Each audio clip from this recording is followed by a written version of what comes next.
सबसे पहला क्वेश्चन, निम्नलिखित में से कौन सा सौरमंडल का भाग नहीं है? आपको पता होगा कि धूमकेतु, क्षुद्र ग्रह, ग्रह ये सब सौरमंडल में ही रहते हैं, लेकिन निहारिका आकाशगंगा को कहा जाता है जो कि सौरमंडल के आपके बाहर है। ठीक है, तो निहारिका एक प्रकार का कह सकते हैं सौरमंडल ही होता है। सॉरी, ये क्या कहते हैं इसको, आकाशगंगाएं। ठीक है, तो ये आपके सौरमंडल का पार्ट नहीं होता है निहारिका, इसीलिए निहारिका सौरमंडल का भाग नहीं है। क्षुद्र ग्रह की पट्टी जो है मंगल और बृहस्पति ग्रह के बीच में पाई जाती है। धूमकेतु ग्रह ये सब आपके सौरमंडल में है। वैज्ञानिक जिन्होंने सर्वप्रथम खोज किया था कि पृथ्वी सूर्य के चारों ओर घूमती है, पृथ्वी जो है सूर्य के चारों ओर घूमती है, यह बात किसने प्रथम बताया था? तो कोपरनिकस ने, जो आपको बताया था ये, जो केंद्र में जो है पृथ्वी के सौरमंडल के केंद्र में सूर्य है और सारे ग्रह उसके चारों ओर चक्कर लगाते हैं, तो कोपरनिकस ने यह बात को बताया था 1514 ईस्वी में। और उसकी बुक जो थी हस्तलिखित पुस्तक, उसका नाम था लिटिल कमेंट्री। ठीक है, कोपरनिकस ने यह सिद्धांत प्रतिपादन किया था और इसमें कहा गया था कि सूर्य ब्रह्मांड के केंद्र में है, लेकिन ऐसी बात नहीं थी, ब्रह्मांड के केंद्र में सूर्य नहीं है, लेकिन सौरमंडल के केंद्र में जरूर है। ठीक है, कुछ हद तक उसने बताया था सही। ठीक है, और भारतीय स्तर पर देखा जाए तो सबसे पहले जो खगोलविद हुए ब्राह्मीण, उन्होंने 1000 ईस्वी पूर्व में ही, ठीक है, यह बता दिया था, 1000 वर्ष पूर्व में बता दिया था कि चंद्रमा पृथ्वी का चक्कर लगाता है और पृथ्वी सूर्य की परिक्रमा करती है। ठीक है, तो बहुत पहले हमारे जो खगोलविद थे ब्राह्मीण, गुप्त काल में ही उन्होंने बता दिया था कि ये सब ग्रह जो है पृथ्वी या चंद्रमा पृथ्वी का चक्कर लगाती है, और जो है तो ये सब जानकारी आप सोच सकते हैं कि हमारे प्राचीन जो महापुरुष थे उनको पता थी। हमारी आकाशगंगा के केंद्र की परिक्रमा करने में सूर्य को कितना समय लगता है? तो 25 करोड़ वर्ष का समय लगता है। हमारी आकाशगंगा के केंद्र की परिक्रमा करने में सूर्य भी अपने आप में परिक्रमा कर रहा है आकाशगंगा का, 25 करोड़ वर्ष में वो करता है। ठीक है, बस तेजी से आप लोग सुनते जाइए। हमारे अंतरिक्ष में कुल कितने तारामंडल हैं? तो मेन रूप से 88 तारामंडल हैं। ठीक है, जहाँ से आप मतलब पृथ्वी से अभी तक इसका देखिए, अगर आप सोचिएगा कि इसमें सब बदलते रहता है, चूंकि नए नए खोज होते रहते हैं, तो खगोल शास्त्र या जो भूगोल है उसमें अपडेट होते रहता है, कोई फिक्स अस्थाई नहीं रहता है। अभी वर्तमान में हमारे अंतरिक्ष में 88 तारामंडल है, लेकिन आगे बढ़ते घटते रहेगा, बढ़ते रहता है। जिस तारामंडल के सारे तारे ध्रुव तारे की ओर संकेत करते हैं, कि जिस तारामंडल के तारे ध्रुव तारे की ओर संकेत करते हैं वह तारा क्या है? तो सप्तऋषि तारा। ठीक है, सप्तऋषि तारा जो है, तारामंडल के तारे ध्रुव तारे की ओर संकेत करते हैं, उसको सप्तऋषि तारा कहा जाता है। और वाट का सिंबल बना हुआ रहेगा, आपको देखिएगा 7 तारा मिलकर के वाट तारा, वाट टाइप का बना रहता है। ठीक है,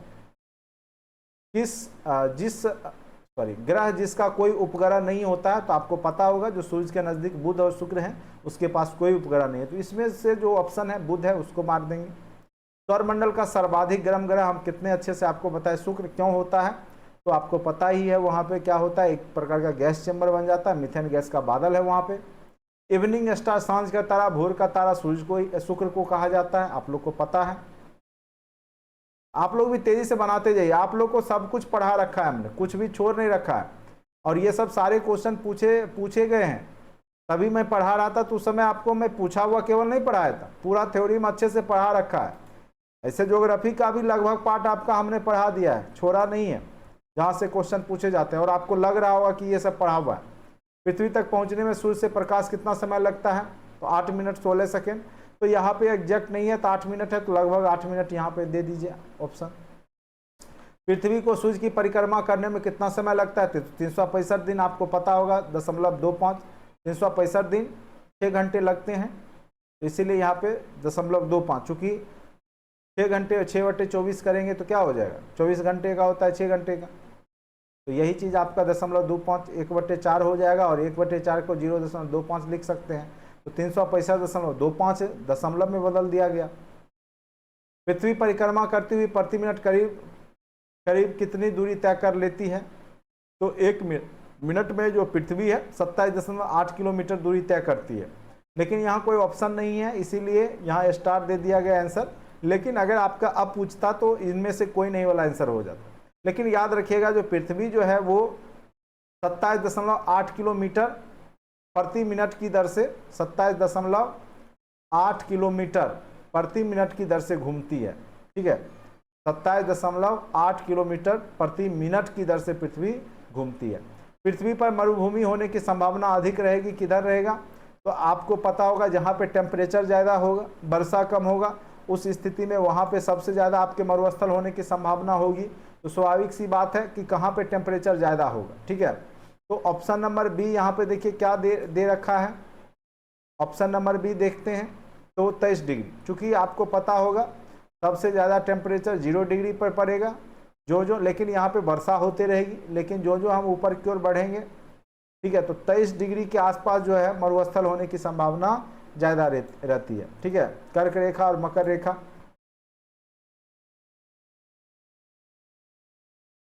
पृथ्वी पर उष्ण शुष्क मरुस्थलीय जो है 15 से 30 डिग्री अक्षांश के बीच ही रहता है।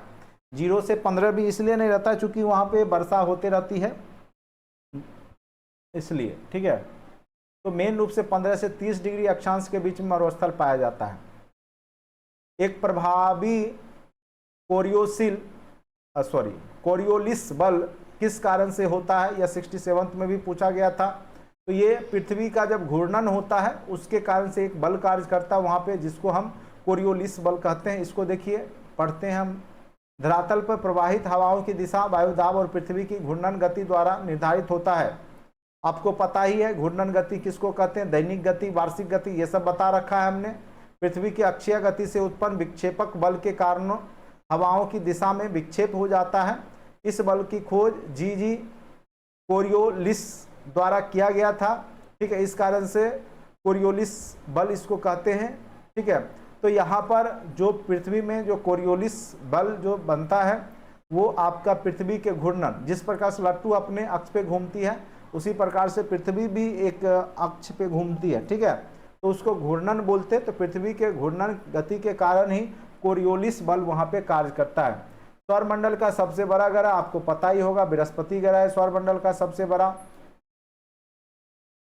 निम्नलिखित में से किस ग्रह का घनत्व सबसे कम है? और हमने आपको बताया था शनि को अगर पानी में रख दिया जाए तैरने लगता है, यानी उसका सबसे कम घनत्व होगा। यूरेनस सूर्य के चारों ओर एक परिक्रमा जो अरुण है कितना समय में लेता है? तो 84 वर्ष। ठीक है, और 168 वर्ष का जो समय लेगा वो वरुण लेगा। जियोडेसी वह विज्ञान है जो संबंधित है। जियोडेसी क्या चीज से संबंधित है? जियो मतलब तो पृथ्वी होता है। ठीक है, तो ऑप्शन नंबर बी इसका सही जवाब है। पृथ्वी के आयाम की माप से संबंधित है जियोडेसी जो है पृथ्वी का जो आयाम है उससे संबंधित है, उसके मापने से संबंधित है जियोडेसी। ठीक है, याद रखना है आपको, जियोडेसी जो है पृथ्वी के आयाम को मापने से संबंधित है। देखिए, जियोडेसी पृथ्वी के 3 मूलभूत गुणों को सटीक रूप से मापने और समझने का विज्ञान है। ये गुण पृथ्वी का ज्यामितीय आकार, अंतरिक्ष में पृथ्वी का अभिविन्यास और पृथ्वी का गुरुत्वाकर्षण क्षेत्र। इसके साथ ही यह समय के साथ उपयुक्त गुणों में परिवर्तन का भी अध्ययन करता है। इस प्रकार जियोडेसी वह विज्ञान है जो पृथ्वी के आयाम की माप से संबंधित है। किसी स्थान का मानक समय निर्धारित आपको बताया ही था। तो प्रधान मध्याह्न रेखा जो होता है उसी से आपका देशांतर रेखा के माध्यम से तो होता है, लेकिन प्रधान मध्याह्न जो रेखा होता है उसी से दूरी के आधार पर, जिसको हम प्रधान याम्योत्तर रेखा कहते हैं, जो 0 डिग्री देशांतर कहलाता है, जो कि ग्रीनविच लंदन में स्थित है 0 डिग्री देशांतर। ठीक है, तो यहाँ से अगर आप पूरब की ओर बढ़िएगा समय बढ़ेगा और पश्चिम की ओर जाइएगा समय घटता है। कैसे घटता है ये सब समझा रखा है। तो उसको प्रधान मध्याह्न रेखा या प्रधान याम्योत्तर रेखा भी कहा जाता है। कहाँ से गुजरता है? जो ग्रीनविच से गुजरता है। ग्रीनविच लंदन में स्थित एक राजकीय वेधशाला है। अंतर्राष्ट्रीय दिनांक रेखा 180 डिग्री को क्या बोला जाता है? 180 डिग्री रेखा को अंतर्राष्ट्रीय दिनांक रेखा कहा जाता है। और ये कहाँ से गुजरती है? तो प्रशांत महासागर से होकर के गुजरती है। यहाँ लिखा हुआ है ना, यहाँ देख लीजिए। ठीक है, निम्नलिखित में से कौन सा महाद्वीप क्षेत्रफल के अनुसार सबसे बड़ा है? तो आपको हमने बताया था सबसे बड़ा जो महाद्वीप है क्षेत्रफल के हिसाब से कौन सा होगा? तो आपका ऑप्शन नंबर यहाँ पे देखिए, यूरोप, अफ्रीका, उत्तरी अमेरिका और दक्षिण अमेरिका में तो यहाँ पे जो है अफ्रीका हो जाएगा। अगर एशिया रहता तो एशिया मारते, लेकिन यहाँ अफ्रीका है, तो अफ्रीका जो है आपका यूरोप, उत्तरी अमेरिका, दक्षिण अमेरिका से बड़ा होता है। ठीक है, सबसे बड़ा ऐसे एशिया महाद्वीप है। यहाँ पर देखिए लिखा हुआ भी है, विश्व में कुल 7 महाद्वीप है, एशिया सबसे बड़ा है, लेकिन एशिया ऑप्शन में ही नहीं है। उसके बाद अफ्रीका है दूसरे नंबर पे, तीसरे नंबर पे उत्तरी अमेरिका, चौथे नंबर पे दक्षिण अमेरिका, 5वें नंबर पे अंटार्कटिका है, 6ठे नंबर पे यूरोप है, और सबसे छोटा बेचारा ऑस्ट्रेलिया है, सबसे छोटा, याद रखिएगा। निम्न में से किस महाद्वीप में सबसे अधिक देश है? हाँ, ये क्वेश्चन आपका 66 बीपीएससी में पूछा था। तो सबसे अधिक जो महादेशों की संख्या एशिया में नहीं है, अफ्रीका में सबसे ज्यादा देश हैं। कितने टोटल देश हैं? तो अफ्रीका में 54 देश हैं, जबकि एशिया में 48 या 49 कंट्री आते हैं। ठीक है, एशिया में 50 अब हो गया है। एशिया में आपका 50 कंट्री है, जबकि अफ्रीका में 54 कंट्री है, यूरोप में 51 कंट्री है, उत्तरी अमेरिका में 23 कंट्री है, सबसे कम कंट्री दक्षिण अमेरिका में है 12। सर्वाधिक उत्तरी दक्षिणी लंबाई वाली सीमा वाला देश कौन सा है? उत्तर दक्षिण, यानी जो सबसे ज्यादा उत्तर दक्षिण में फैला हुआ है, उत्तर और दक्षिण जिसमें सीमा उसका फैला होगा तो रूस ही होगा, क्योंकि रूस सबसे, एक सेकेंड रुक जाइए, यहाँ पे देखना पड़ेगा और भी विकल्प है।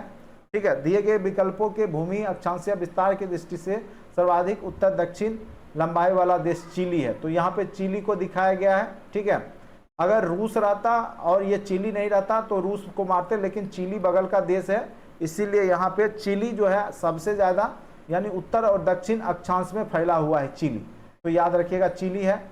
यह भी क्वेश्चन 65 में पूछा गया था।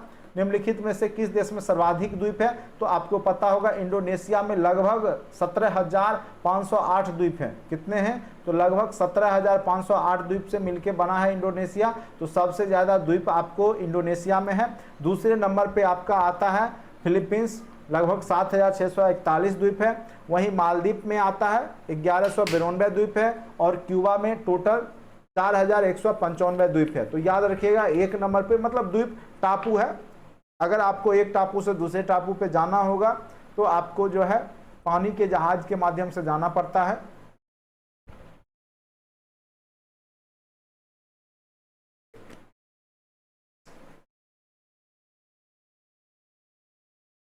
चलिए नेक्स्ट क्वेश्चन पर आते हैं, बस सुनते जाइए। ठीक है, यही सब क्वेश्चन पूछता है बीपीएससी में, कोई अलग क्वेश्चन नहीं रहता, यही सब क्वेश्चन रहता है। ये सब ऐसे हमने चर्चा कर रखा है आपको।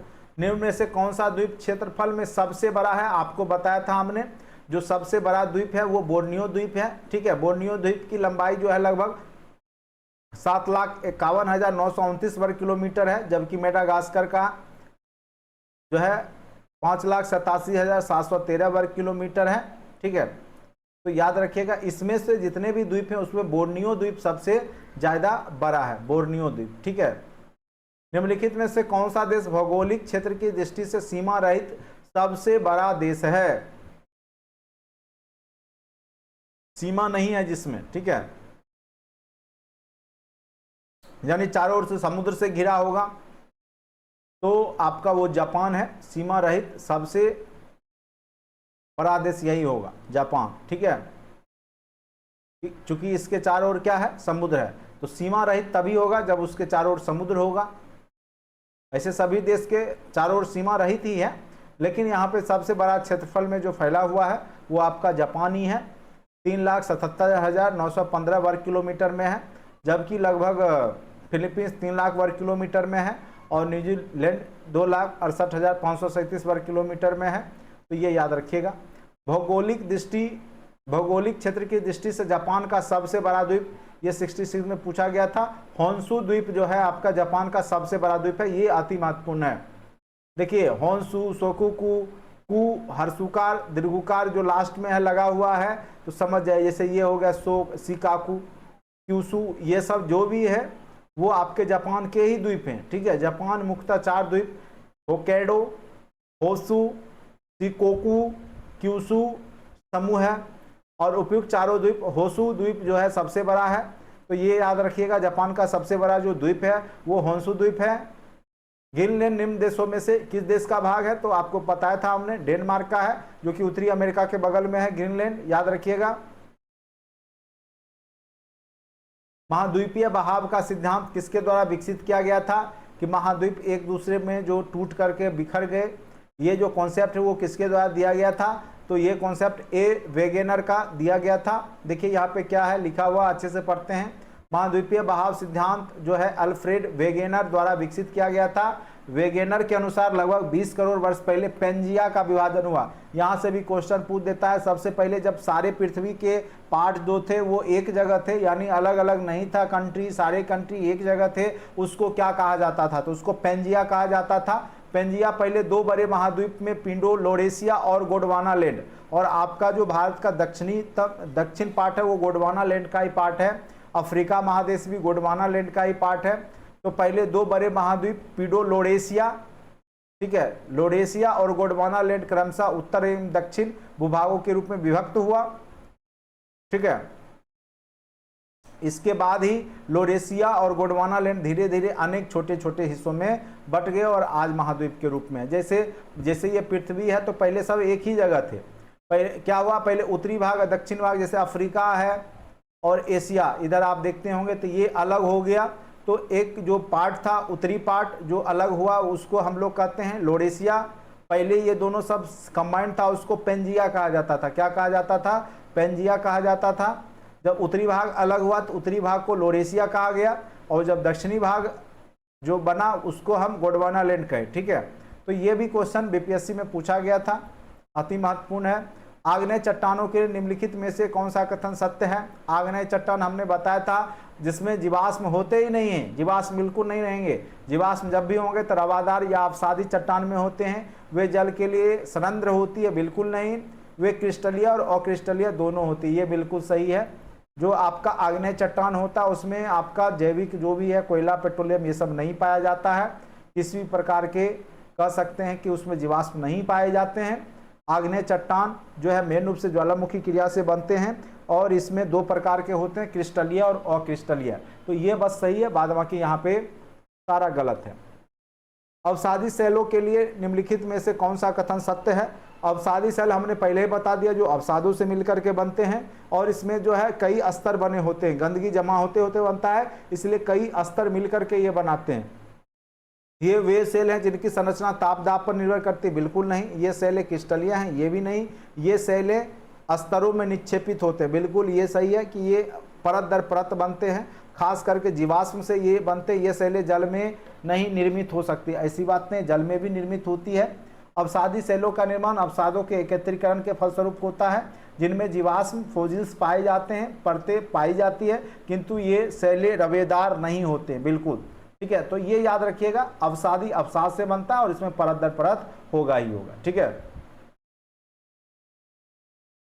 नेक्स्ट क्वेश्चन है आपका, निम्नलिखित में से कौन से कथन एस्कर और ड्रमलिन के संबंध में हैं? तो एस्कर और ड्रमलिन क्या है उसके बारे में अच्छे से हम लोग समझेंगे, ठीक है। तो यहाँ सबसे पहले हम लोग इसका सॉल्यूशन पढ़ते हैं, उसके बाद आपको समझ में आएगा, क्योंकि यह चीज़ आपने भी नहीं पढ़ा है, ठीक है।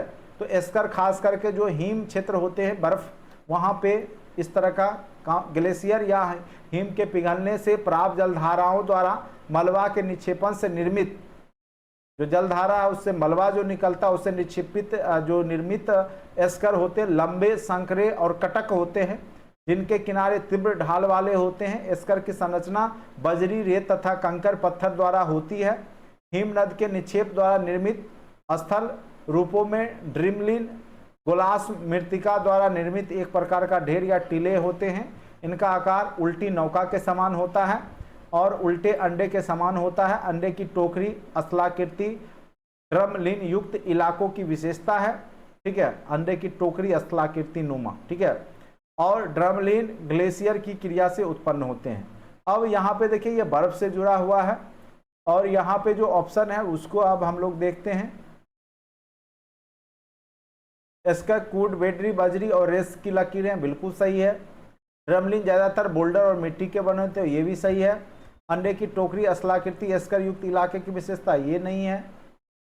वो किसकी विशेषता है? तो वो अभी हमने बताया ड्रमलिन की विशेषता है, ठीक है। जबकि एस्कर ग्लेशियरों की धाराओं द्वारा निर्मित होते हैं, ड्रमलिन ग्लेशियर की क्रिया से उत्पन्न होते हैं, ये भी सही है। तो 1, 2, 4 इसका आपका आंसर सही यहाँ पे हो जाएगा।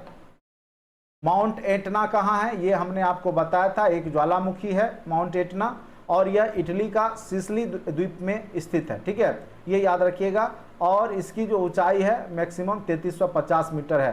तो माउंट एटना क्या है, ये भी क्वेश्चन आपको पूछा हुआ है। माउंट एटना एक ज्वालामुखी है और कहाँ स्थित है, तो यह इटली का जो सिसिली द्वीप है वहाँ पे स्थित है, उसके पूर्वी तट पर। और इसका जो सर्वोच्च चोटी की जो ऊंचाई है इसका वो 3350 मीटर है। तो माउंट एटना याद रखिएगा एक प्रकार का ज्वालामुखी है। ये आपका जो है मौना लोआ फिर से दोबारा पूछा गया था एक बार। ठीक है, बीपीएससी में इधर भी पूछा गया। ये मौना लोआ एक सक्रिय ज्वालामुखी का नाम है। मौना लोआ क्या है, सक्रिय ज्वालामुखी का नाम है। और ये हवाई द्वीप संयुक्त राज्य अमेरिका में स्थित एक सक्रिय द्वीप है। तो मौना लोआ जो है अभी बहुत दिन बाद यहाँ विस्फोट हुआ था, इसलिए यह क्वेश्चन पूछा गया था। तो मौना लोआ जो है संयुक्त राज्य अमेरिका में स्थित एक सक्रिय ज्वालामुखी है, ये याद रखिएगा। ठीक है,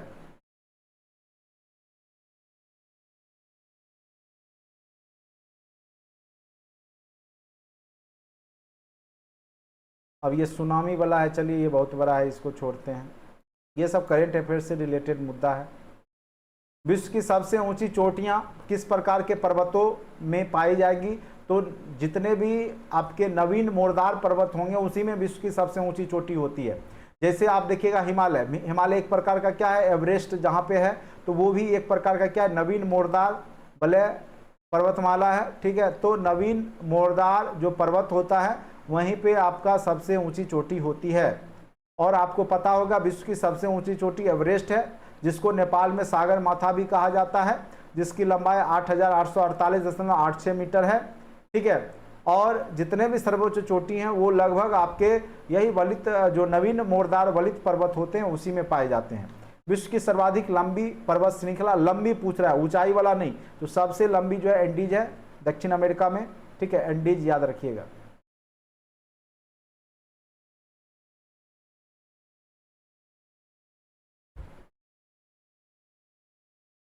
इसकी लंबाई कितना है टोटल, तो इसकी लंबाई 7200 किलोमीटर है। ठीक है,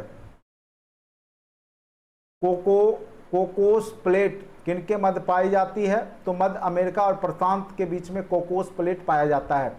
मध्य अमेरिका और प्रशांत महासागर है, प्रशांत प्लेट जो है नीचे में, तो मध्य अमेरिका और प्रशांत के बीच में कोकोस प्लेट पाया जाता है। पृथ्वी के अंदर कई प्लेट हैं, तो ये भी क्वेश्चन पूछा गया था।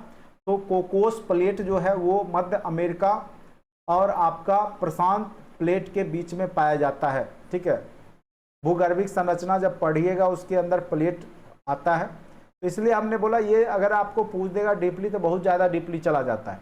इसीलिए हम लोग जो कॉमन ज्योग्राफी पूछे जाते हैं वही सब पढ़ करके, और एक दो क्वेश्चन के चक्कर में आप पूरा पढ़िएगा तो बहुत ज़्यादा टाइम लगेगा। ठीक है, तो कोई भी कंपटीशन तरीका से निकाला जाता है। संयुक्त राज्य अमेरिका वो रस्ट बाउल निम्नलिखित में से किस प्रदेश से संबंधित है, तो यहाँ पे देखिए रस्ट बाउल जो है संयुक्त राज्य अमेरिका का जो उत्तरी पूर्वी क्षेत्र है जो कि लोहा उत्पादन का क्षेत्र है उससे संबंधित है। तो ग्रेट लेक्स प्रदेश, अलाबामा प्रदेश, कैलिफोर्निया प्रदेश, पिट्सबर्ग प्रदेश। ठीक है, तो यहाँ पर जो है देखिए पिट्सबर्ग भी होगा, कैलिफोर्निया भी होगा, तो यहाँ पे इसका आंसर एक से अधिक हो जाएगा। ठीक है, यहाँ पे लिखा हुआ है रस्ट बाउल, रस्ट बेल्ट संयुक्त राज्य अमेरिका का उत्तर पूर्वी क्षेत्र है। यह लौह उत्पादन वाला आर्थिक क्षेत्र है। इसमें इलिनायस, इंडियाना, मिशिगन, ओहियो, पेंसिल्वेनिया का क्षेत्र शामिल है। इसमें ग्रेट लेक्स प्रदेश, पिट्सबर्ग प्रदेश शामिल है, अतः एक से अधिक विकल्प सही होगा। किलिमंजारो तो ये तो आपको हमने बताया था, आपको एक प्रकार का वोल्केनो है ये भी। ठीक है, और ये भी आपका जो है ज्वालामुखी के रूप में जाना जाता है। किलिमंजारो पर्वत जो है तंजानिया के उत्तर पूर्वी भाग में स्थित है। इसका पूर्ण नाम केसर विल्हेम स्पीज ठीक है तथा यह एक आग्नेयगिरी ज्वालामुखीय पर्वत है। ठीक है, तो किलिमंजारो भी एक प्रकार का आग्नेयगिरी वोल्केनो है। ठीक है, यानी ज्वालामुखी। गोबी मरुस्थल तो आपको पता ही होगा, मंगोलिया या चीन में कह सकते हैं। गोबी मरुस्थल चीन में भी पड़ता है, कुछ पार्ट तो चीन में है। ठीक है, गोबी मरुस्थल कहाँ है, एशिया का सबसे बड़ा मरुस्थल गोबी मरुस्थल चीन में पड़ता है, जो ऑप्शन है उसके हिसाब से। चीन का भी उत्तरी चीन में पड़ता है, कुछ पार्ट इसके दक्षिण मंगोलिया में पड़ता है। ठीक है, एक विशाल मरुस्थल है। तो एशिया का जो गोबी मरुस्थल है वो उत्तरी चीन और आपके दक्षिणी मंगोलिया में पड़ता है, ये याद रखिएगा आप लोग। जोहान्सबर्ग तो आपको पता ही होगा, सोना के लिए बहुत महत्वपूर्ण जगह है, और ये दक्षिण अफ्रीका के गौटेंग प्रांत के प्रोवेलियनियस राजधानी है, वहाँ पर है ये, और ये आपका हीरा और सोना के खानों के लिए विश्व प्रसिद्ध है। तो जोहान्सबर्ग है कहाँ पे? दक्षिण अफ्रीका में। जोहान्सबर्ग कहाँ पे स्थित है? तो दक्षिण अफ्रीका में स्थित है। ये क्वेश्चन भी पूछ सकता है आपको, अति महत्वपूर्ण है। निम्न में से कौन सा एक स्थल रुद्ध देश है, यानी जो चारों ओर से स्थल से घिरा हुआ है? तो जो हंगरी है, जिसकी राजधानी बुडापेस्ट, ठीक है, ये आपको चारों ओर से क्या है कि स्थल रुद्ध देश है। हंगरी स्थल रुद्ध देश है, जो Ukraine, Romania, Serbia, Croatia, Slovenia, Austria, Slovakia से घिरा हुआ है, और बेल्जियम की सीमा उत्तर सागर से तथा रोमानिया और यूक्रेन की सीमा काला सागर से मिलती है, ठीक है। तो हंगरी इसमें से जो है वो आपका चारों ओर से स्थल रुद्ध देश है, यानी चारों ओर। अब ये सब पढ़ने के लिए आपको पूरा वर्ल्ड मैप को सामने रख करके हर एक देश को देखना होगा, उसको समझना होगा, तभी जाकर के ये सब क्वेश्चन आप बना पाइएगा, ठीक है। अब देखिए पूछ दिया इजराइल का उभयनिष्ठ सीमा है। ये क्वेश्चन तभी पूछेगा जब वह समय पे इजराइल चर्चा में रहा होगा, ठीक है। तो अभी जैसे यूक्रेन चर्चा में है, तो यूक्रेन के जो आसपास का सीमा है उसको आप देख सकते हैं। तो इस तरह के क्वेश्चन जो होते हैं वो करंट अफेयर्स डेडिकेटेड होते हैं। आप कितना भी पढ़ के जाइएगा, इतना आपका याद रह ही नहीं सकता। पूरा विश्व है, पूरा देश है, कितना याद कीजिएगा? तो पूछ कोई थोड़ा ही देगा। जब भी आपका जो करंट में चल रहा होता है देश, वही पूछता है ज्योग्राफी में भी, ठीक है। नहीं, अगर सोच समझ के पढ़ के जाइए, कितना भी मेहनत करके जाइएगा, नहीं बनेगा। तो इजराइल का उभयनिष्ठ सीमा है, यानी इजराइल के समानांतर तो लेबनान, सीरिया, जॉर्डन और मिस्र के साथ इसकी सीमा लगती है। संसार का छत्र किसको कहा जाता है? पामीर का पठार, दुनिया का छत्र, विश्व का छत्र, रूफ ऑफ द वर्ल्ड कहलाता है, ये तो आप लोग को पता होगा। पूर्वी समुद्र की स्वामिनी, तो पूर्वी में आपका कौन सा है? तो श्रीलंका है। तो पूर्वी समुद्र की स्वामिनी को श्रीलंका को कहा जाता है। पूर्वी समुद्र ऐसे भी भारत के पूरा आप देखिएगा, ऐसे पूरे विश्व के पूरब में पड़ता है, ठीक है। भारत के तो दक्षिण में पड़ता है। पूर्वी समुद्र की जो स्वामिनी है वो आपको श्रीलंका को कहा जाता है, ठीक है। अति महत्वपूर्ण क्वेश्चन है। पृथ्वी की सतह का वह भाग जो पानी से ढका रहता है, कितना भाग? तो आपको पता ही होगा, 3/4 भाग जो है पृथ्वी का क्या है। यहाँ पे देखिए ऑप्शन, देखिए क्या है, 2/3 भाग। 2/3 भाग आपका लगभग जो है पृथ्वी का जो है लगभग 71% पार्ट हम कह सकते हैं। वो आपका 71% पार्ट क्या है? जल है, और आपका 29% पार्ट ही आपका क्या है? थल है, ठीक है। तो 2/3 पार्ट हम मेन रूप से इसको कहेंगे।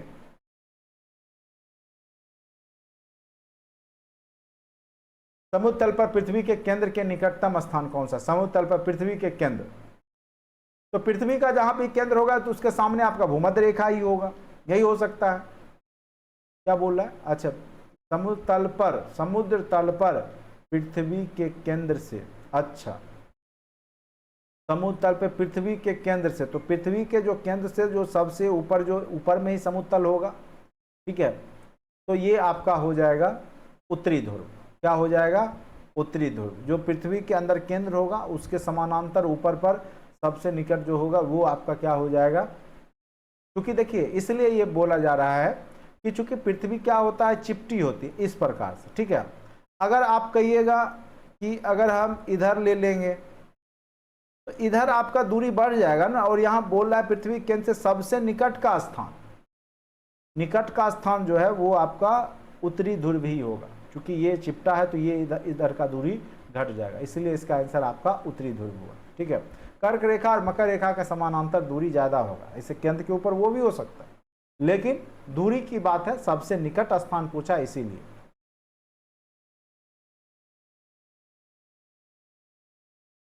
चौसठ 1000 किलोमीटर लंबाई एवं 2000 किलोमीटर से 2400 किलोमीटर चौड़ाई वाली एक कटक। चलिए ये सब जो क्वेश्चन है बहुत माथा लगाइएगा तब बनेगा, तो फालतू क्वेश्चन जो है कभी पूछ दिया उसके चक्कर में एनर्जी वेस्ट नहीं करना है। मेन क्वेश्चन पढ़िए जो आ सकते हैं। अब देखिए 2-4-5% क्वेश्चन ऐसे होंगे, आप कितना भी विद्वान बन के चले जाइए, ना आपसे बनेगा, ना हमसे बनेगा, ना किसी और से बनेगा। अब इक्का दुक्के होंगे, जो तुक्का मार दिए लड़ गया सही हो गया तो अपने आप को जो है तिस्मार खां समझ लेंगे, वो अलग बात है, ठीक है। लेकिन जो सच्चाई है, ज्योग्राफी अपने आप में एक बहुत विशाल सब्जेक्ट है। अगर आपको अच्छे से पढ़ना होगा तो 6 महीना कम से कम अगर आप दिमाग लगाइएगा ज्योग्राफी पे, तब जा करके आप वो सब टाइप के क्वेश्चन को बना पाइए। और क्वेश्चन की संख्या बहुत कम पूछे जाती है ज्योग्राफी से, 10 क्वेश्चन बहुत हो गया। 10 में आप देखिएगा 5-6 क्वेश्चन तो बिहार स्पेसिफिक ही ज्योग्राफी के रहेंगे। 4-5 क्वेश्चन में कुछ क्वेश्चन आपको जो कॉमन वाला, इसीलिए मैं बोलता ज्योग्राफी पढ़ने की आवश्यकता है ही नहीं, ठीक है। लेकिन फिर भी मैं पढ़ा रहा हूँ, 1-2 क्वेश्चन भी अगर आपका पढ़ाने से अगर बढ़ जाता है तो मेरे लिए भी और आपके लिए भी एक कह सकते हैं बड़ी बात है।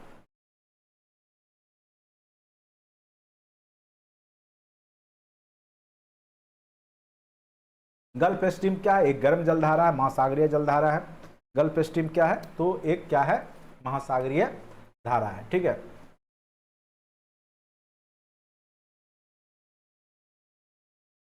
ग्रांड कैनियन क्या है? तो एक खड्ड है जिसको गॉर्ज कहा जाता है। अमेरिका के एरिज़ोना प्रांत में कोलोराडो नदी है, उसमें एक स्थित खड्ड है। अब खड्ड क्या है, गॉर्ज क्या है, अब इसको पढ़ने के लिए रिसर्च देखना पड़ेगा। विश्व का बृहत्तम डेल्टा निर्मित होता है, ये तो आपको हमने बताया था। विश्व का सबसे बड़ा नदी डेल्टा कोई बनाता है तो गंगा ब्रह्मपुत्र नदी डेल्टा बनता है, ठीक है। पक्षी के पंजे के आकार का डेल्टा बनाता है मिसिसिपी, मिसौरी, ये सब आपको हमने बताया था नदी जब हमने पढ़ाया था। तो बृहत्तम डेल्टा भी हमने बताया था, जो गंगा और मैंग्रोव वन भी यही इसी आसपास में पाए जाते हैं, पश्चिम बंगाल के क्षेत्र में, जहाँ पे गंगा ब्रह्मपुत्र का डेल्टाई वाला पार्ट है। तो फिजी द्वीप कहाँ पे स्थित है? तो फिजी द्वीप आपको पता ही होगा, प्रशांत महासागर में स्थित है। अभी फिजी गए भी थे हमारे माननीय प्रधानमंत्री और उनको अवार्ड भी दिया गया था। रिपब्लिक ऑफ फिजी दक्षिणी प्रशांत महासागर का एक, और हिंदी दिवस भी वहाँ मनाया गया था। एक द्वीपीय राष्ट्र है जो वानुवातु के पूर्व, टोंगा के पश्चिम और तुवालू के दक्षिण में स्थित है। सुएज नहर जोड़ते हैं, ये तो बहुत ही बार क्वेश्चन पूछा गया है, बीपीएससी में भी आया है। तो भूमध्य सागर को लाल सागर से सुएज नहर किसको जोड़ता है? इससे क्या हुआ कि भारत और इंग्लैंड के बीच में, या चेन्नई और इंग्लैंड के बीच में दूरी घट गई, ठीक है। तो सुएज नहर को कब, ये इसको अच्छे से आप पढ़ लीजिए। सुएज नहर मिस्र के सिनाई प्रायद्वीप में बनाई गई विश्व की सबसे बड़ी कृत्रिम नहर है। 1869 ईस्वी में 164 किलोमीटर की लंबाई की ये बनाई गई थी, और 2015 में इसकी कुल लंबाई हो चुकी है अभी तक 193.30 किलोमीटर। भूमध्य सागर और लाल सागर को यह जोड़ने के लिए 1869 में जहाज़ों के आवागमन के लिए खोला गया था। और दक्षिण सिरे पर सुएज बंदरगाह है और उत्तरी सिरे पर पोर्ट सईद बंदरगाह है। इस नहर के बन जाने से यूरोप और एशिया के बीच में दूरी काफ़ी कम हो गई, क्योंकि इसके बनने के पूर्व एशिया और यूरोप जाने वाले जहाज़ों को अफ्रीका महाद्वीप का चक्कर लगाना पड़ता था, ठीक है। अफ्रीका के जो वास्को डी गामा आया था, कैसे आया था? अफ्रीका होके आया था ना। जब सुएज नहर जो भूमध्य सागर में बन गया तो वो क्या होगा, फिर दूरी घट जाएगा। सुएज नहर विश्व की सबसे बड़ी पोतवाहक नहर है। अब देखिए पनामा भी खूब पूछता है, तो प्रशांत प से पनामा याद रखिएगा। पनामा जो है प्रशांत महासागर को अंध महासागर से जोड़ता है। पनामा, प से प्रशांत, आ से अंध, याद रखिएगा। पनामा में शब्द आ गया पहला, प से प्रशांत, आ से अंध, ठीक है। ये याद कीजिए, कुछ तरीका याद करके रखिएगा तो आप वहाँ खोज लीजिएगा। मलक्का जल संधि आपको पता होगा, ठीक है। मलक्का जल संयोजक आने जाने की सुविधाएं हैं हिंद महासागर से चीन सागर तक। हिंद महासागर से मलक्का जो है वो हिंद महासागर से, आप भारत के जो नीचे देखते हैं वो हिंद महासागर है, और ये चीन सागर इधर पड़ता है, ठीक है, इधर बंगाल के इधर। तो हिंद महासागर और चीन सागर तक वो मलक्का जल संयोजक कहते हैं, याद रखिएगा। सुंडा ट्रेंच, ये कई बार पूछा, जो सुंडा ग्रत है वो किस द्वीप के समानांतर है, ठीक है। तो सुंडा ग्रत याद रखिएगा, ये जो है आपका हिंद महासागर में स्थित है। इसका विस्तार जो है इंडोनेशिया द्वीप समूह और के सुमात्रा एवं जावा द्वीप के समानांतर है। तो सुंडा ट्रेंच जो समानांतर है वो आपका सुमात्रा के समानांतर है, साथ साथ जावा के भी समानांतर है, ठीक है। इसीलिए इसका आंसर 1 से अधिक हो जाएगा, क्योंकि यह हिंद महासागर में पड़ता है। ओजोन परत बताती है अंटार्कटिक की वायुमंडलीय स्थिति, शनि ग्रह बिल्कुल नहीं। पृथ्वी की सतह से 10 से 15 किलोमीटर नीचे की परत, पृथ्वी की सतह से 15 से 20 किलोमीटर ऊपर वायुमंडल की परत। ठीक है, ओजोन लेयर जो है 15 से 35 किलोमीटर के बीच का ही है। पृथ्वी के सतह से ओजोन परत की ऊंचाई लगभग अभी हमने आपको बताया कि मिनिमम ध्रुव पे होता है 8 किलोमीटर और जो है बढ़ते जाता है भूमध्य सागर की ओर, तो आप इसको 10 से 20 किलोमीटर बोल सकते हैं। बाद बाकी ऑप्शन गलत है आपका, 40 से 50 ये। ठीक है, काहिरा का समय ग्रीनविच से 2 घंटा आगे है, तो 2 घंटा आगे यानी 30 डिग्री वो क्या होगा, पूरब में होगा, क्योंकि पूरब पश्चिम से पूरब आते हैं तो आपका समय बढ़ता है, आगे है तो इसलिए इसका जो होगा पूरब में होगा, 30 डिग्री पूर्वी देशांतर हो जाएगा। तो थोड़ा बहुत दिमाग लगाइएगा, बन जाएगा। दक्षिण गोलार्ध में सबसे बड़ा दिन कब होगा, तो हमने बताया था दिसंबर में बड़ा दिन मनाते हैं दक्षिण गोलार्ध। हम लोग किस गोलार्ध में, उत्तरी गोलार्ध में। तो हमारे यहाँ बड़ा दिन तो 21 जून को हो जाता है। दक्षिण गोलार्ध में बड़ा दिन क्रिसमस डे मनाते हैं ना, तो 22 दिसंबर के आसपास। ये सब तरीका हमने बताया था आपको एग्जाम में याद करके जाने के लिए। एक्समस डे इसीलिए बोलते हैं ना, 25 दिसंबर को मनाते हैं, तो उसके आसपास का डेट याद रखिएगा। महाद्वीप अलग कैसे हुए, जो पेंजिया जो हुआ अलग कैसे हुआ, तो विवर्तनिक क्रिया से हुए अलग। विवर्तनिक क्रिया क्या है, पृथ्वी का निर्माण विभिन्न प्लेटों से हुआ। ये प्लेटें विभिन्न प्रारूप में विवर्तनिक क्रिया के फलस्वरूप गतिशील और प्रवाहित होती हैं, और इस प्रकार ये प्लेटें अपने ऊपर स्थित महाद्वीप और महासागरीय भागों को अपनी प्रवाह के साथ स्थानांतरित करती हैं। ठीक है, तो यही होता है विवर्तनिक क्रिया से ही आपके सारे द्वीप जो होते हैं वो अलग होते हैं।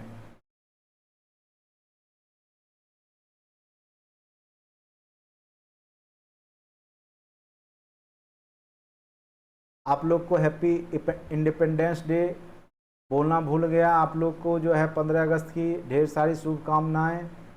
इसी प्रकार से देश तरक्की करते रहे। आज 15 अगस्त का दिन था, आप लोग बहुत ज़्यादा जलेबी उलेबी खाए होंगे।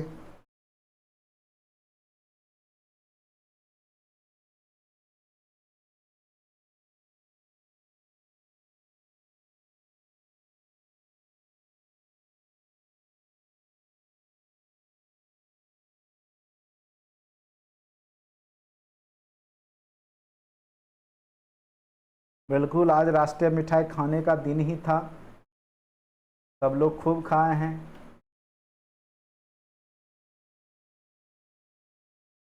वाह, अब देखिए इतना चीज़ लिख के भेज दिए हैं, जलेबी, लड्डू, समोसा, बूंदी, नमकीन। अब इधर भी जो है मूड बन जाएगा खाने का, तब क्या करेंगे भाई बताइए आप लोग।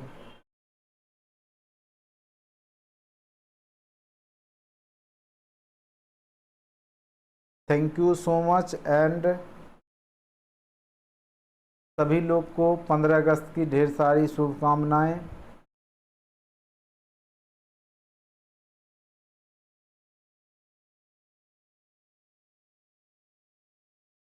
देश की आज़ादी में कितने महापुरुषों ने बलिदान दिया, अब देश आप लोग के हाथों में है।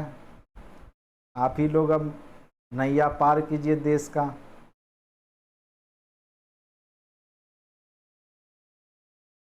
सर मेरा ज्योग्राफी है तो मैं ना पढ़ूँ, बिल्कुल पढ़िए, ज्योग्राफी वाले की तो पढ़ना ही है। अरे नहीं पढ़ने के लिए तो मैं नहीं बोल रहा हूँ, मैं ये बोला कि 1 to 5 में जो 5-6 क्वेश्चन पूछे जाएंगे, ठीक है, ज़्यादा माथापच्ची करने के लिए नहीं है 1 to 5 वालों के लिए। ठीक है,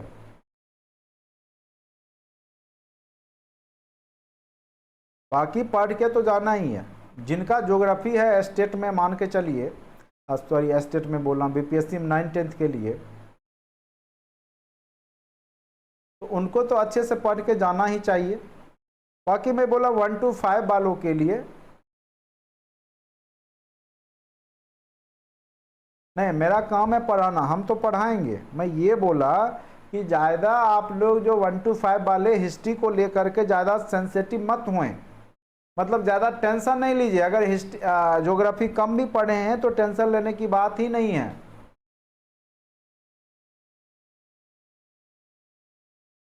नेतवा सब देश को बर्बाद करने में लगे हुए हैं, क्यों नहीं नेता बनते आप लोग, मुझे समझ में नहीं आता है। अगर मैं सही बोलता हूँ, अगर मेरे पास उतना इनकम रहता और मेरे पास इनकम का सोर्स रहता तो ना ही मैं टीचर बनता, ना ही कोई एग्जाम देता, मैं नेता बनता। ठीक है, जिनके पास है या कोई और जॉब का ऑप्शन है, मतलब कहने का अर्थ है आउट अलग से इनकम है, वो लोग नेता में भी आप जो है देखिए 2-4 जगह आप जो है अपना काम भविष्य आजमा सकते हैं।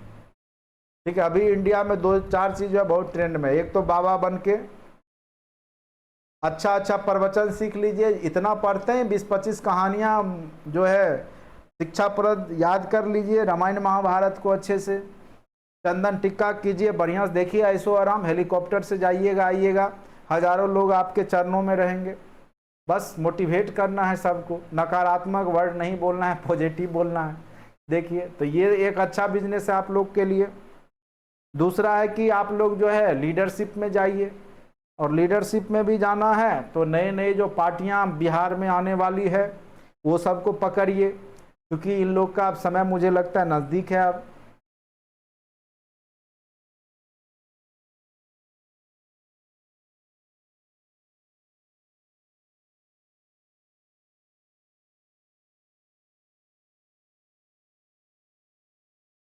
हाँ, उन लोग का तो देखिए, वो लोग तो अपना कोई भी मुद्दा मिलना चाहिए, यूट्यूब पे व्यूअर बनेगा तो उनको इनकम जनरेट होगा।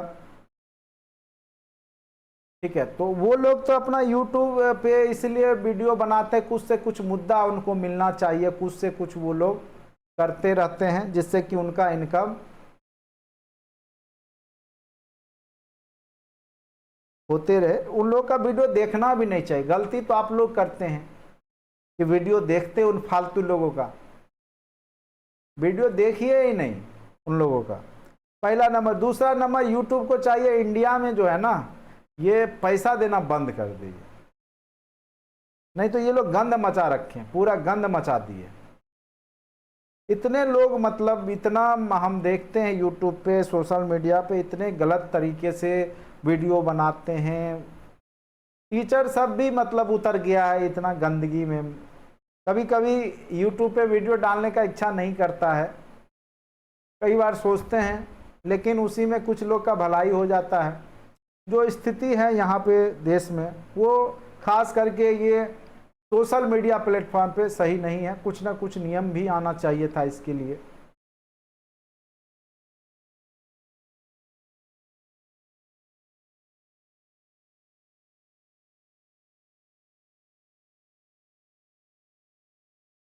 बिल्कुल, सब लोग यूट्यूबर बन गए, अच्छा खासा इनकम भी जनरेट कर, आप लोग ही यूट्यूब पे आ गए तो अब तो सरकार भी जो है अपना न्यूज यूट्यूब पे डाल रही है। पहले टीवी पे डालती थी, अब सरकार यूट्यूब पे डालती है अपना, क्योंकि आप लोग यूट्यूब पे आ गए, केवल यूट्यूब देखते हैं, टीवी खोलते ही नहीं है। सारा जो है टीवी मीडिया वाला सब अपना अपना यूट्यूब चैनल खोल के अब जो है कंपनी से भाग भाग के अपना अपना यूट्यूब चैनल चलाने लगे हैं। चलिए, क्या कीजिएगा, जो भी हो, तो आप लोग और भी क्षेत्र में भविष्य आजमा सकते हैं। 2-3 क्षेत्र अभी बहुत ज़्यादा खाली खाली चल रहा है आपके राज्य में। एक तो पहला वही नेतागिरी कीजिए, लीडरशिप वाला। दूसरा है बाबा बनिए, चंदन टिक्का करके कहानी किस्सा याद कीजिए।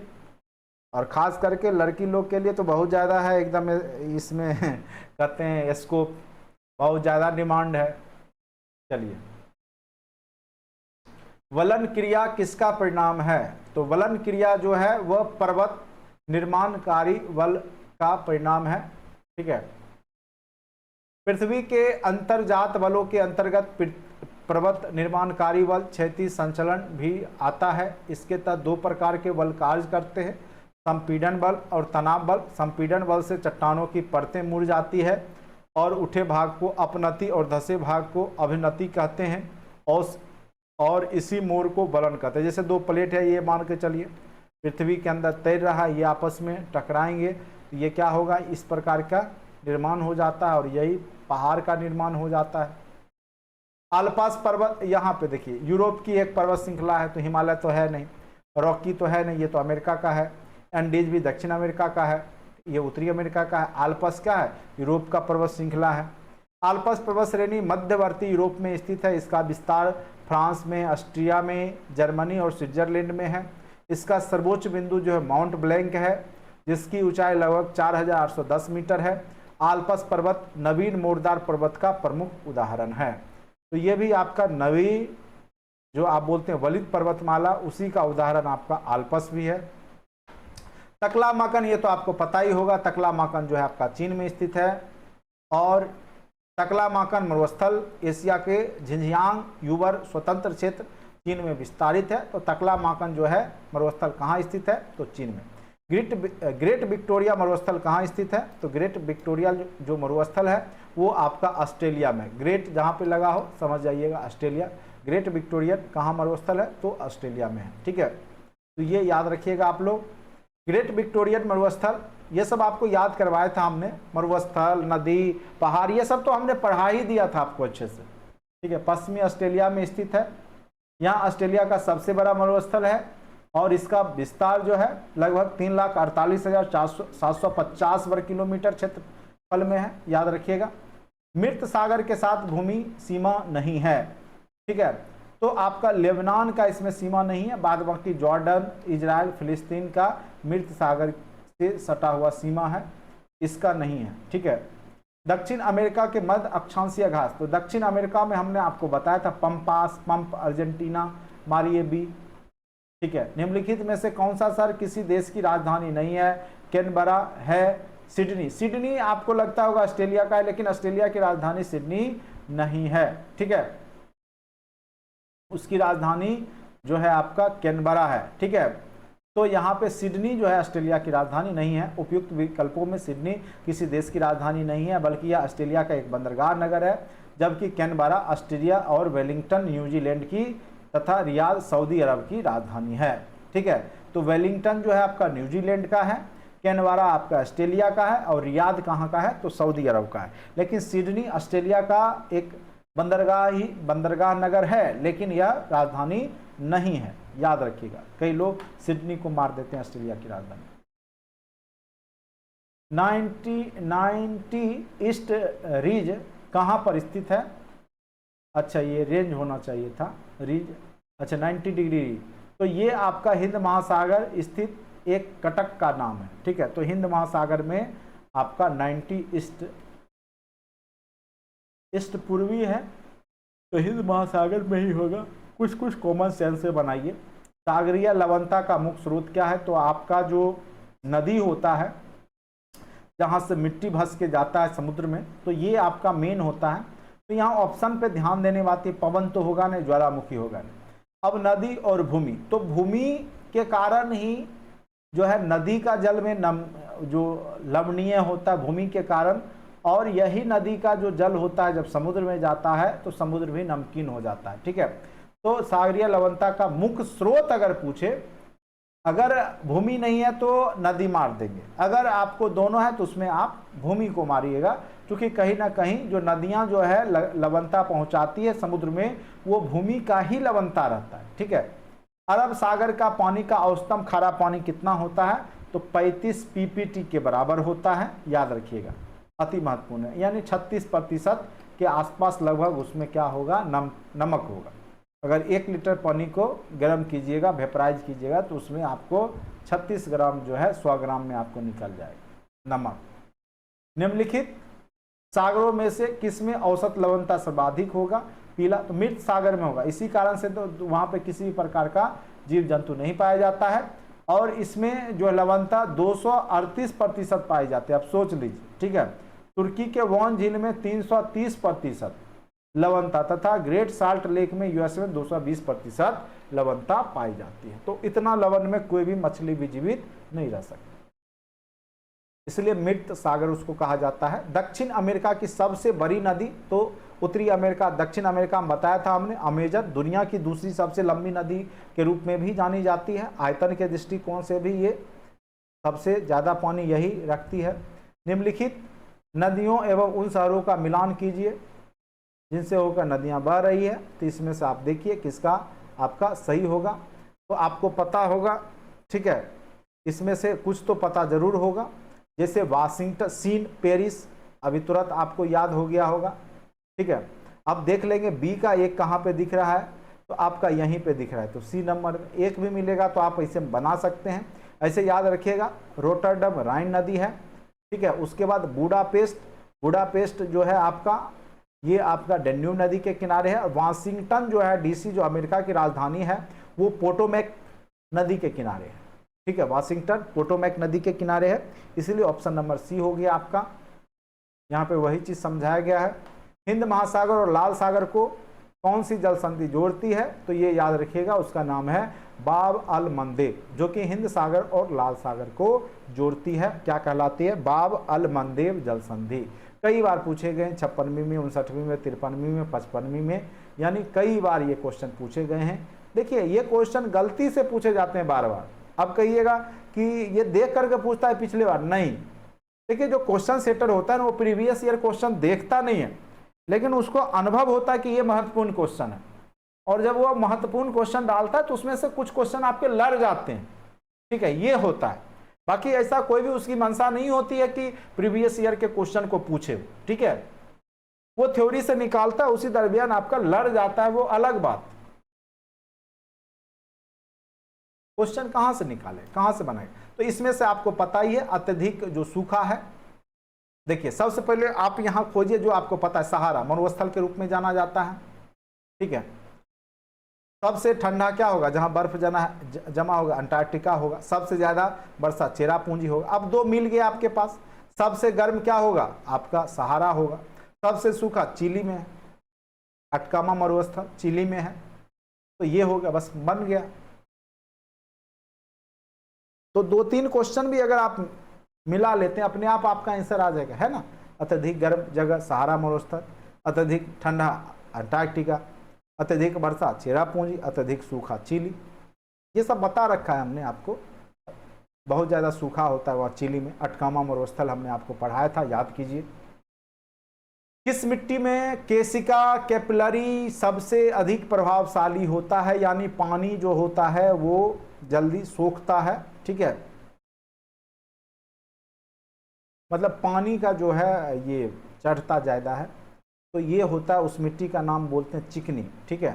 किस मिट्टी में केसिक कैपिलरी सबसे अधिक प्रभावशाली होता है? वो होता है आपका चिकनी। केसिका क्रिया चिकनी मिट्टी क्ले में सर्वाधिक प्रभावशाली होता है, जबकि बलुई में सबसे कम होता है। विश्व में सबसे अधिक कोयला उत्पादन करने वाला देश हमने आपको कई बार बताया, चीन 1 नंबर पे है, ठीक है। निम्न में से कुल गार्डी में कौन सी क्रिया संपन्न होती है? तो सोना उत्खनन का काम जो है, कुलगार्डी जो है वो ऑस्ट्रेलिया में पड़ता है, ठीक है। निम्न देशों में से किस देश में 2019 में सालाना सबसे अधिक सोने का उत्पादन हुआ? तो सबसे ज्यादा जो है सोने का उत्पादन, ये क्वेश्चन पूछा था 66 में, ठीक है, तो चीन में हुआ था। विश्व में एल्युमिनियम का सबसे बड़ा उत्पादक देश, बात करें एल्युमिनियम के मामले में, तो हमने ये भी बताया था आपको कि भारत जो है उत्पादक में एल्युमिनियम के मामले में अधिक नंबर पे है, ठीक है। ऐसे आपका एल्युमिनियम अन्य देश में भी है, लेकिन यहाँ पर देखिए वर्ल्ड मिनरल प्रोडक्शन 15-19 आंकड़ों के अनुसार वर्ष 19 में एल्युमिनियम प्राथमिक उत्पादन करने वाला विश्व के 5 शीर्ष देश इस प्रकार है: चीन, रूस, भारत, कनाडा, यूएई, ठीक है। तो इसमें जो ऑप्शन है उसके हिसाब से भारत हो गया, ठीक है। ऐसे चीन 1 नंबर पे है, 2 नंबर पे रूस है, तो रूस चीन ऑप्शन है नहीं, 3 नंबर पे भारत है, इसलिए यहाँ पे उसके हिसाब से भारत हो गया, ठीक है। ये सब कुछ करेक्ट स्पेसिफिक डाटा भी रहता है, याद रखिएगा। ऊर्जा के वाणिज्यिक स्रोत में विशुद्धता शामिल होते हैं: शक्ति, कोयला, तेल, गैस, जल विद्युत, यूरेनियम।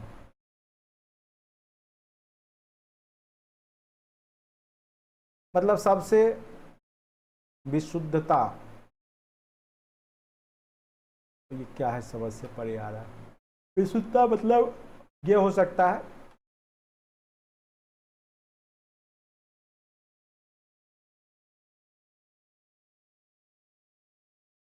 शक्ति मतलब पानी से तैयार किया गया, कोयला मतलब कोयला, तेल हो ही गया, गैस हो गया, जल विद्युत, शक्ति, कोयला, शक्ति, कोयला, तेल, गैस, जल विद्युत, यूरेनियम।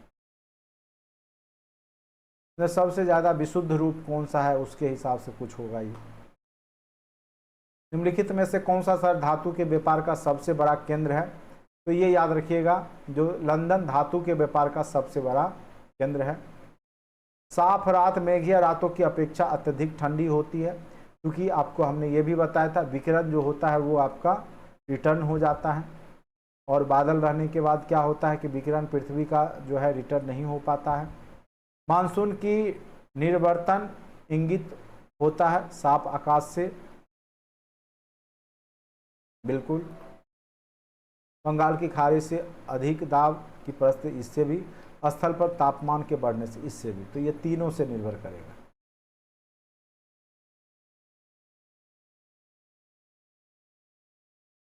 निम्नलिखित में से किस युग्म का मिलान सही है? भूमध्यसागरीय क्षेत्र, गर्मी की वर्षा, भूमध्य रेखीय गरज के साथ वर्षा मध्याह्न में, ये बिल्कुल होगा। भूमध्य रेखा पे डेली बारिश होती है मध्याह्न में, दोपहर को, ठीक है। मानसून पूरे साल भर वर्षा, बिल्कुल नहीं। मरुस्थलीय क्षेत्र जाड़े की वर्षा, ये भी नहीं। भूमध्यसागरीय क्षेत्र गर्मी की वर्षा, ये भी नहीं। तो इसका एग्जैक्ट आंसर यही होगा, जो गरज के साथ वर्षा जो होगा मध्याह्न में होगा डेली। निम्न में से किस क्षेत्र में भूमध्यसागरीय जलवायु प्रचलित नहीं है? तो आपका जो है चिली, एडिलेड और केपटाउन में है। पंपास में ये नहीं है। अफ्रीका की मूलभूत जनजाति पिग्मी, पिग्मी आपको हमने बताया था जनजाति जब पढ़ाया था। पिग्मी, कालाहारी, ये सब जो कालाहारी मरुस्थल में रहते पिग्मी जनजाति के लोग किस नदी घाटी में पाई जाती है? तो कांगो नदी बेसिन में, याद रखिएगा। पिग्मी जनजाति के लोग होते हैं, ठीक है। और ये पेड़ों पर ही घर बना के रहते हैं, ठीक है। अपना घर जो है ज़मीन पे नहीं बनाएंगे। ये कहाँ बनाते हैं? तो ये आपका पेड़ों पे ही अपना घर बनाते हैं, और ये अफ्रीका के कांगो बेसिन जो वर्षा वन होते हैं उसी में ये लोग रहते हैं, और ये शिकार करके अपना जीवन यापन करते हैं। पिग्मी कहाँ की जनजाति है? तो अफ्रीका की है, ठीक है। पिग्मी निवासी कहाँ के हैं? तो अफ्रीका के। ये जनजाति जब हमने पढ़ाया था तो बताया था इसके बारे में। एस्पेरांटो कैसे है? तो विश्व भाषा के रूप में कार्य करने के लिए बनाई गई एक कृत्रिम भाषा है।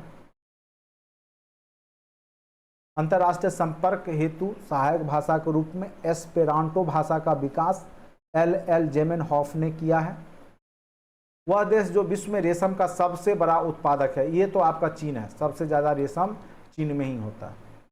सिल्क रूट याद कीजिए, आप लोग इतिहास में भी पढ़े होंगे। तो चीन से लेकर के जो भारत होते हुए जो है आपका सारा व्यापार जो होता था सिल्क रूट से, जहाँ पे जो है आपका कौन शासक था? कनिष्क शासन किया था। चीन को भी उस रास्ते पे कब्जा कर लिया था, चीन के भी। शहतूत की जो विश्व का सबसे सुंदर, गर्म और हल्का ऊन माना जाता है शहतूत, वह कहाँ पैदा होता है? तो चीन में पैदा होता है, ठीक है। और किससे होता है? देखिए, शहतूत एक विशेष प्रकार का गर्म ऊनी शाल है जो तिब्बती एंटीलोप एवं चीरू के बालों से तैयार किया जाता है। चीरू का निवास मूलतः कोई जानवर है। चीरू चीनी स्वायत्त क्षेत्र तिब्बत में ही मिलता है।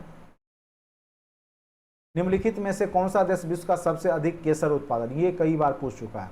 तो सबसे ज़्यादा जो केसर उत्पादन करता है वो ईरान करता है, और भारत में अगर पूछे जम्मू कश्मीर में ही केसर उत्पादन है। पत्थर के कोयले के भंडार में कौन सा देश जो है पत्थर के कोयले के भंडार में जो है कौन सा देश एक नंबर पे है? तो चीन है, ठीक है। संयुक्त राज्य अमेरिका को छोड़कर विश्व के निम्न देशों में से कौन सा देश कच्चे तेल का सर्वाधिक उत्पादक करता है? तो सऊदी अरब। अमेरिका को अगर छोड़ दे तो सऊदी अरब में विश्व का सर्वाधिक पेट्रोलियम उत्पादन होता है।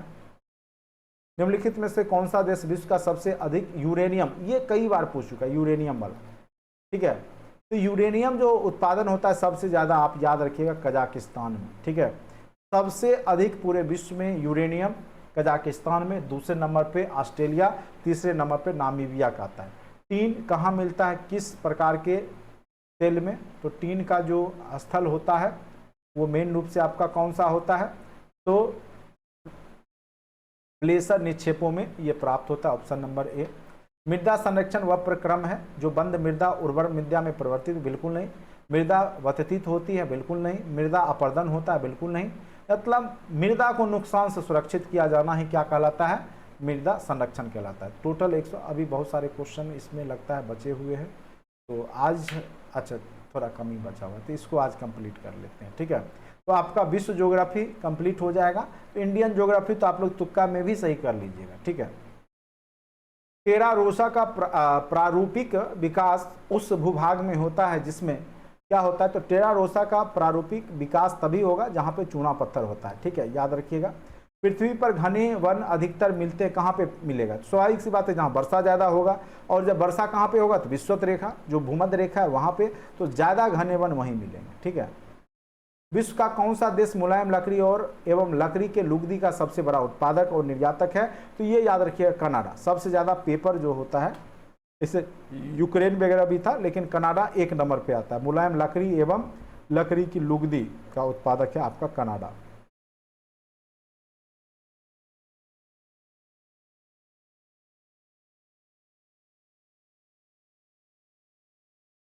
ये क्या कर रहा है, यूरोपीय ट्रांस कॉन्टिनेंटल रेल मार्ग कहाँ से कहाँ है, ये तो पूरा याद करके जाइएगा, तो 1 का 4 हो जाएगा। ट्रांस एडियन रेल मार्ग ब्यूनस आयर्स से वाल्पेरोज। ट्रांस साइबेरियन, तो ट्रांस साइबेरियन होगा आपका लेनिनग्राद वाला, लेनिनग्राद से व्लादिवोस्टोक, और ओरिएंट एक्सप्रेस पेरिस से इस्तांबुल, ठीक है। ऑप्शन नंबर आपका ये सारा मिल गया बी।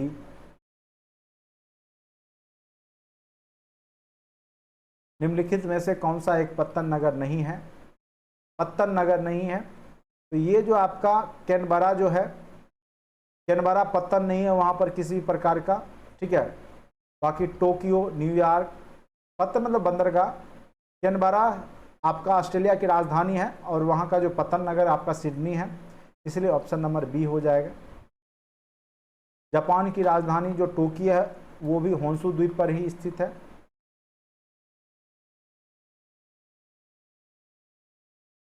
न्यूयॉर्क हडसन नदी के किनारे बसा हुआ है, और लंदन टेम्स, पेरिस सीन, ये सब आपको हमने बताया था। निम्नलिखित में से विश्व का कहवा का पत्तन यानी कहवा कॉफी सबसे ज्यादा कहाँ पे होता है, तो सेंटोस, जो कि ब्राजील के दक्षिण पूर्वी तट पर स्थित एक समुद्रीय बंदरगाह है, और यह सर्वाधिक कॉफी का निर्यात करता है, इसीलिए इसको विश्व का कहवा पत्तन कहा जाता है। जहाँ से ये कॉफी पूरे विश्व को जाता है वो जगह का नाम है सेंटोस, याद रखिएगा सेंटोस। पर्यावरण किससे बनता है, तो जैव अजैव घटक सबसे मिलकर बनता है, इसीलिए ये हो गया ऑप्शन नंबर डी। जलवायु परिवर्तन पर संयुक्त राष्ट्र संघ का कन्वेंशन ढांचा किससे संबंधित है, तो ये जीवाश्म ईंधन के उपयोग में कमी, बिल्कुल सही। कार्बन डाइऑक्साइड उत्सर्जन में कमी, यूरेनियम उत्पादन में कमी, बिल्कुल सभी हो जाएगा, 1 से अधिक। Option number